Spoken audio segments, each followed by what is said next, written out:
I'm moving forward every day, Jesus. I just let him lead the way every second, every minute, every hour of the day. I'm moving with Jesus every day, 24/7. With Jesus every day, 24/7. I'm moving with Jesus. I'm moving with Jesus every day.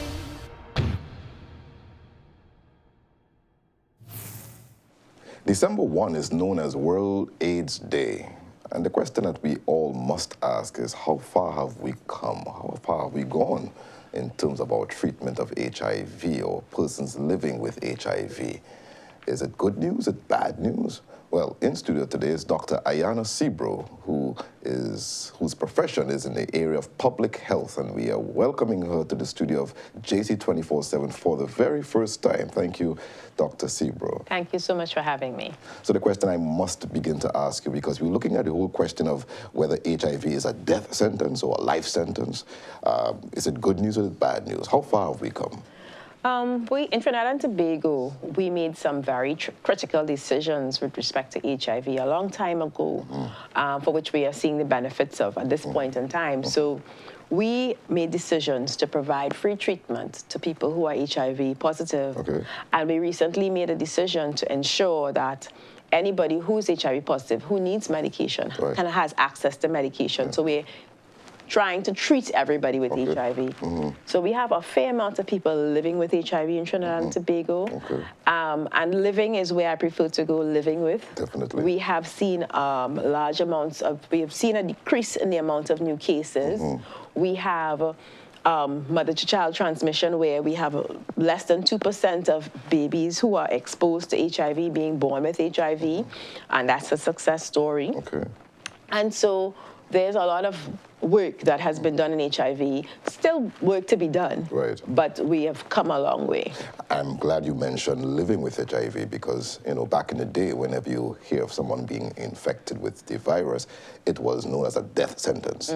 You will surely die, and in a matter of time, a matter of moments. But now you are living with HIV. No, you are living with HIV, and our patients go to the treatment sites, they collect their medication, Right. just like anybody else. And for those who take their medication well, Right. The life expectancy is close to people who are not infected. And you said living, how long are you talking about? If I'm infected today, how long can I live? Is it as long as I take the medication? Well, I can't say when somebody will die. Of course not. But medication reduces the risk of infection. Right. And once somebody takes medication well, and does all the other things that they do, they have screened for diabetes, if they have high blood pressure, manage all of those things, you can have a long life. Well, despite the fact, Doc, that we have come a long way in terms of the treatment, have we come a long way in dealing with the stigma? We have some issues still with the stigma with respect to HIV and how we are supporting people living with HIV.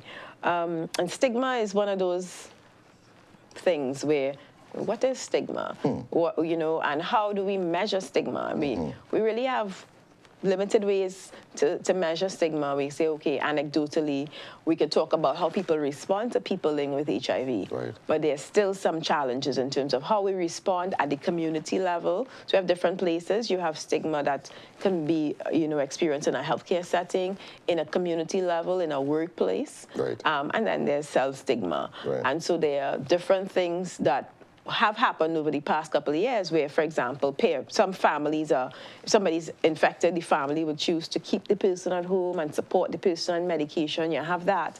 But you still have some cases where people still will not support the person that they know. And your support network is very, very critical when you have any kind of illness, So cancer is something people embrace people around. Right.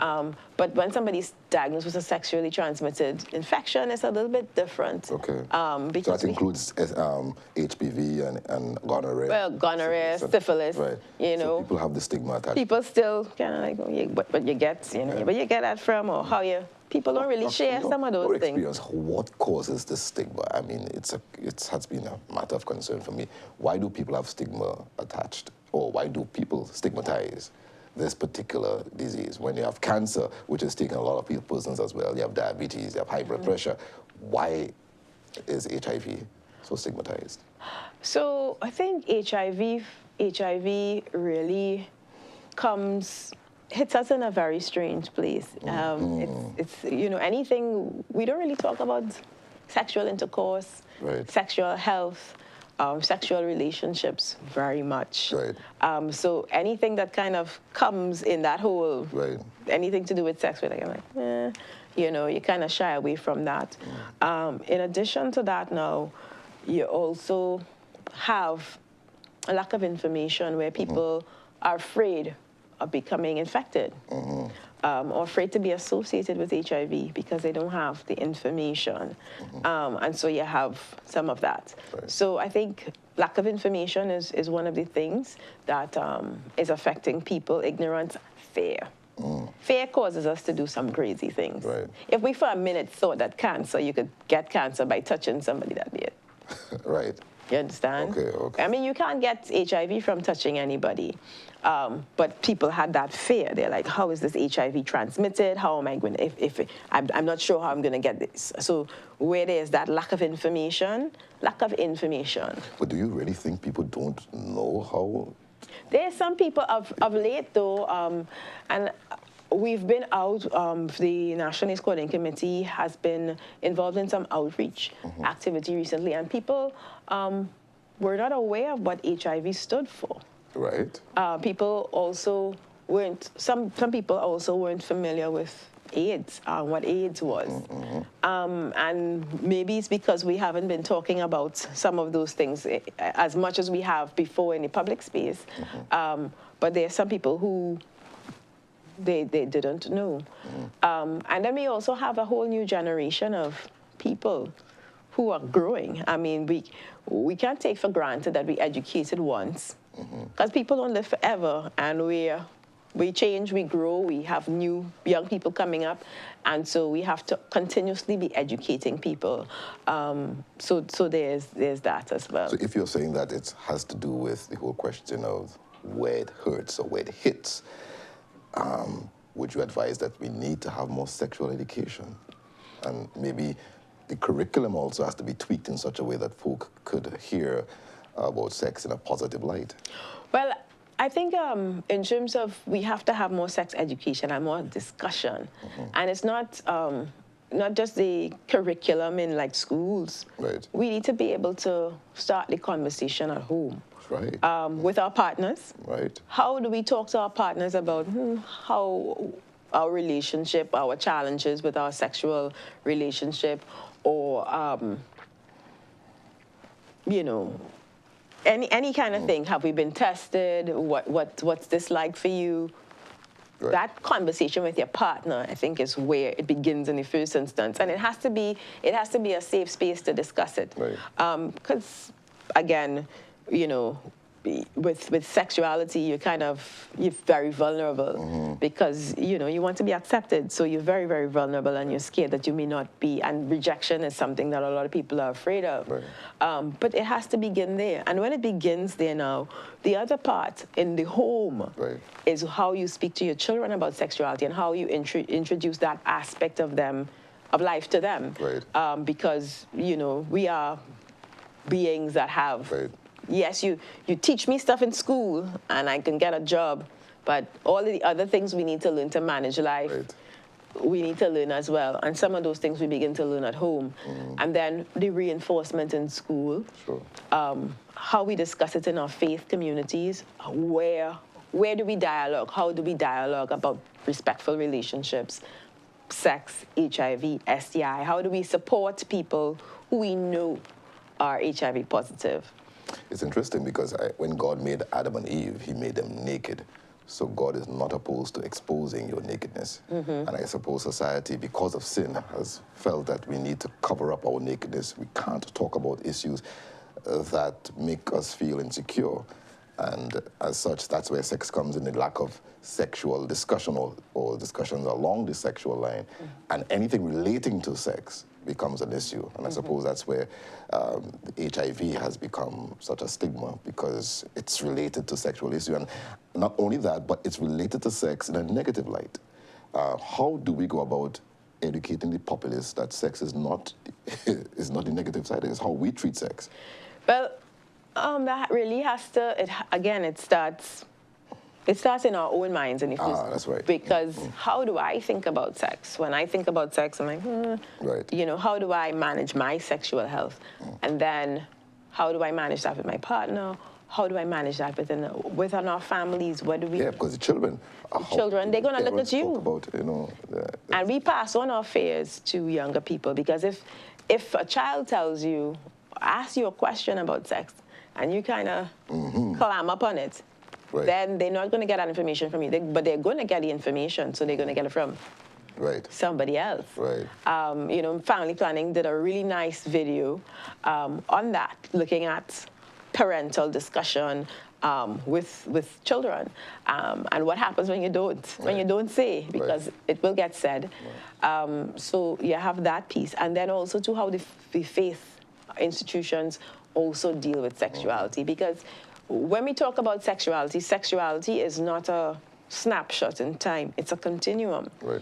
So you might teach me about sexuality, and we talk about sexuality, and when you talk to me about it, you might talk about abstinence, but you have to, I think the discussion about what happens after you stop abstaining is important. Right. How do we manage sex within a relationship? What are some of the things we need to discuss? Right. What are some of the things we might need to do to prepare ourselves for a healthy sexual relationship? There's some people who are born with HIV, and so they may abstain all their lives, and then they may get married. And so... It's interesting. I'm hearing you, and what ran through my mind is the Apostle Paul, because he is the one that also spoke about abstinence, flee youthful lusts, but he's the same guy that says, don't defraud one another. So he also speaks about the necessity of being involved sexually. That's the missing element in our society. How do you promote sex in a positive light? And I suppose the fears you spoke about is that if I tell my child too much or give my child too much information, they would take the information and try to explore, when the converse could be very more true, because that knowledge now they have, especially from where it came, would now, you know, invigorate them and cause them to make more informed decisions. And I think the importance of having discussions, of facilitating your child to make more informed decisions is important, because especially that parent-child relationship, and the parent being the source of information, because, you know, when the child has challenges, once you're open, it might be a challenging thing for a parent to do, for a child to be like, you know, I have a problem. Right. But who would you want them to go to, if not you? That's right. In terms of being able to support them. It's really a blessing to be able to have an open relationship with a child, a developing child. And, you know, we are all children. Sure. You know, at my age, I will have a problem. I'm calling my mother or my father, and I'm saying, I can't deal with this. Right. And that's really a blessing, because that's why we have people to be able to help us. You might have done something before that I've never done, and so I benefit from your experience and your knowledge, so that I might just be able to not have a negative experience because of something you tell me. But really, you have to be able to give children the tools to be able to manage life. And manage life is a little bit more than just getting a job. You have to do other things. Beautiful. Stick a pin right there. Talking with Dr. Sebro on the whole question of HIV. We veered off into the whole question of sexuality, which of course affects the infection. When we come back, we will talk a little bit about the treatment and how we deal with it.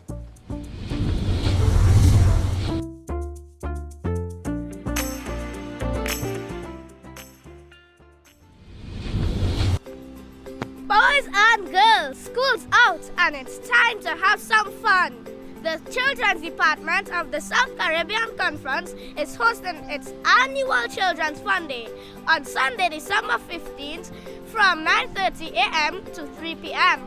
There will be puppet shows, bouncy castles, and mini concerts, and much more. I'll see you there.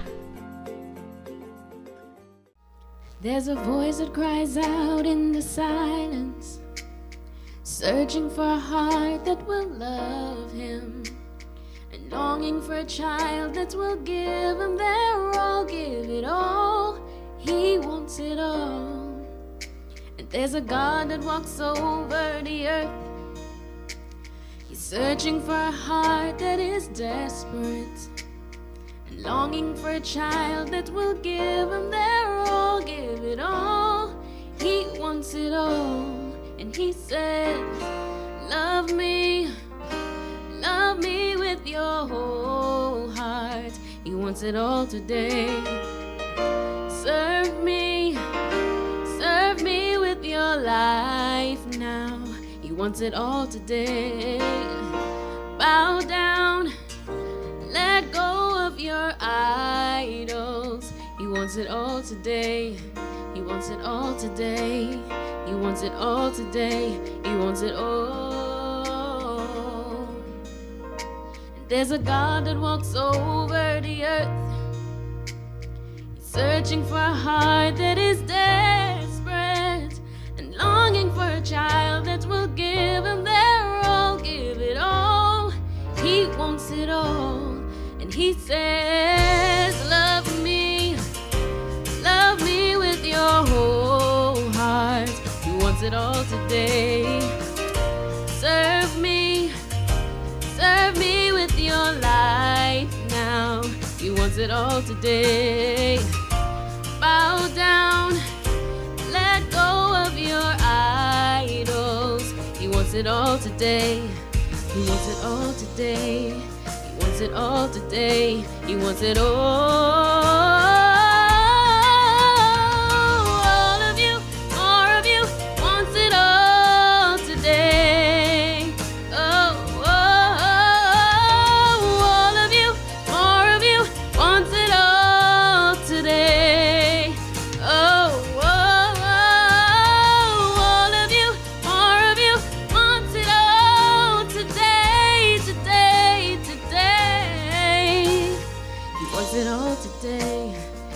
It all today, so give him all. There's a voice that cries out in the silence, searching for a heart that will love him, and longing for a child that will give him their all, give it all. He wants it all.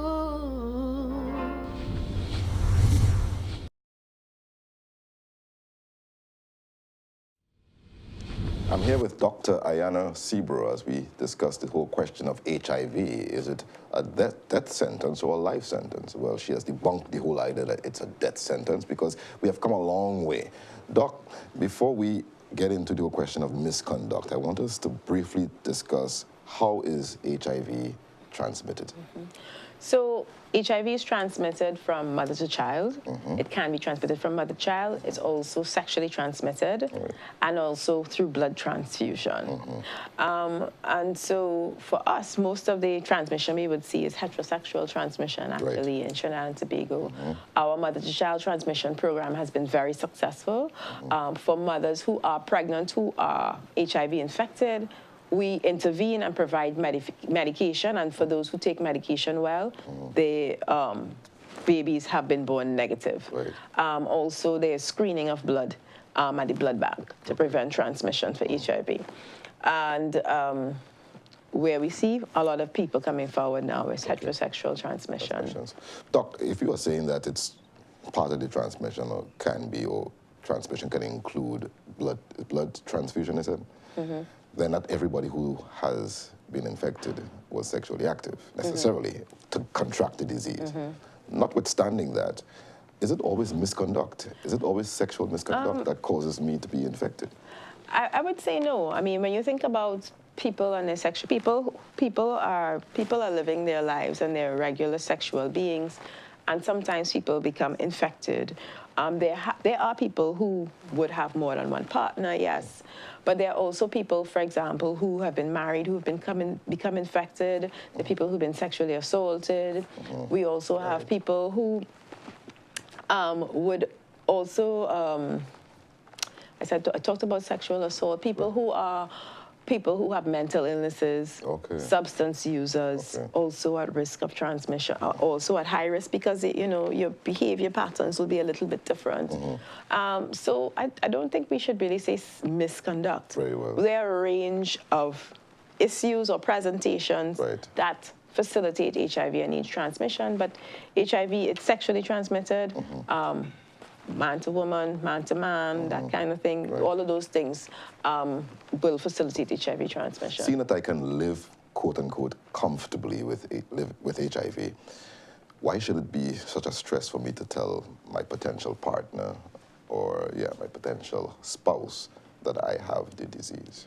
I think the biggest thing with disclosure, which is what we talk about again, is that also the stigma and discrimination, the fear of rejection, and also how people manage information when they get information, So if I'm in a relationship with somebody and I am HIV positive, and now I have to disclose to them that I'm HIV positive, I'm not sure if they're going to still respond to me the same way they responded to me before.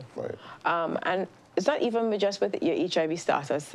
I think with many things in a relationship, you're not sure if you show this side or how your partner is going to respond, and everybody really wants to be accepted. You need to have your support network and that kind of thing, and so it can be very traumatic if you disclose your status and then somebody rejects you completely because of your status, one. Or two, they decide that now is their business to share, and so they go sharing your status with everybody on their social media status or whatever. And that kind of stuff is very, very damaging to somebody who's living with HIV. HIV is a virus. Is it true to say it's a disease? Well, HIV is a virus, right? And people who have HIV, have, they can have HIV disease in that they would be that whole process whereby it's affecting the immune system or whatever. Where it becomes AIDS is when the immune system is markedly suppressed, it's compromised. And so, which is why we talk about ending AIDS, because we can end AIDS by putting people on medication and making sure that their immune system is managed, And so then they have HIV, yes, they have the virus in their system, but then they don't have a compromised immune system, and they can manage the disease. Hence, this sort of accentuates the importance of medication. Yes. Taking the medication regularly and stuff like that. So the medication for treatment for HIV is very, very important. It's important from the viewpoint for the person who's HIV infected. Well, it's free, right? It's accessible. So there's not that burden in terms of having to purchase medication. And once you take medication properly and effectively, you can suppress the virus, also affecting transmission, in that if the person's immune system is low, the risk of transmission is low, and that protects babies, that protects partners. It's, a lot of times when persons go to their clinic and their treatment sites, the counselors advise them on that kind of thing. But the medication really, really has come a long way, and where we can have people on medication where it suppresses the virus, we see people living healthy lives, doing well. It's important to note, though, that medication it's not a cure, it's control. Right? So from the minute you stop taking the medication, you can have that resurgence in terms of the virus. So it's very, very important to take the medication, show up, be compliant with the medication, and follow up with all your other health checks. What does it actually control? The virus multiplies. So HIV left without medication is going to multiply in the system. It's going to destroy the immune system. And then somebody will become ill, and they will eventually die. Medication now stops that process of replication. So it stops the virus from multiplying. And in stopping the virus from multiplying, the immune system is able to function. And so the person then doesn't become ill in the same way. So from your research, is there evidence to show that the rate of infection is trending upwards or downwards? The rate of infection, from the information that we have available to us, appears to be trending downward regionally as well as locally. Have we become complacent as a result? I think one of the things is that we've shifted our focus to populations that are markedly affected, and so we've decreased to some extent our general population education, which has resulted in some people not being really aware of HIV, AIDS. Okay. We still have that, some people do ask that question, but I don't know if we've become complacent because government has made that commitment to scale up HIV and AIDS treatment. And we have also made a decision to remount, to some extent, our prevention response to kind of make sure that everybody is aware of what to do and what conversations to have and how to protect themselves and so. One way to look at the trends is that the trends could also indicate that the government has not been complacent, because of the fact that it's going downwards as well. Let me just begin to wind this up. Somebody has been infected through sexual misconduct of another person, or they have been sexually assaulted. How do you begin to help that person to cope living with HIV? So somebody who's infected with HIV, by whatever means, if that person is infected with HIV, I think the first thing to do is really to be able to not to forgive yourself. I mean, to kind of allow yourself the blessing of medication, in that there is medication out there and this is not the end. You are still very valuable. So come forward, go to any testing site to start the process, get a diagnosis, go forward, get treatment. So after you get diagnosed, get treatment. If you have a close friend or somebody who you know, and if you don't, there are groups that can support you. There are groups that can support you if you have that challenge in terms of coming forward. But come forward and get treatment. Come forward and get support so that you can get, you can suppress the virus and then you can begin living your life. Okay. How does God, or how can God help somebody cope with the stress? Because I'm sure you would have met persons who may have been diagnosed with HIV and depression would have gotten the better of them. What part can God play in helping such a person come out of that valley of depression? For that, God sends angels too. And I always talk about the love circle, because when people hit flat bottom with anything, HIV, anything, your support network, in terms of that investment and focused love, can help empower you to move forward. That being said as well, when you have a life crisis or a challenge in life, there's always the opportunity for you to be able to grow, for you to be able to listen. And in listening, sometimes you get the strength to move forward. That's where Jesus carries you. But you get the strength to move forward. It's not always easy. It's not. I wouldn't even. It's hard. That's right. Really hard when you don't feel. You just don't feel that. But in everything, God is there. Good times, bad times, in between times, God is there, and so I think that's beautiful for those who I believe that really that all-encompassing, that love really just your love regardless, good, bad, in between, mistake, no mistake, you are still loved, and so you move yourself forward and you access what God has given to you, just medication. Praise the Lord. Doc, you couldn't have said it better. Maybe you've missed your calling. You should have been a pastor. Oh, who knows? She can combine both and become a medical missionary. We're talking about HIV. Is it a death sentence or life sentence? Well, you've heard it from the lips of the doctor herself. It's not a death sentence. It's a life sentence. But more than that, you can live not only comfortably with HIV, but you can live comfortably with Jesus. And I assure you, once you live with Jesus comfortably, just his life would be a life sentence, not just for this time, but for the time to come. Trust him, try him. Don't take my word for it, just try him. You can trust JC 24/7.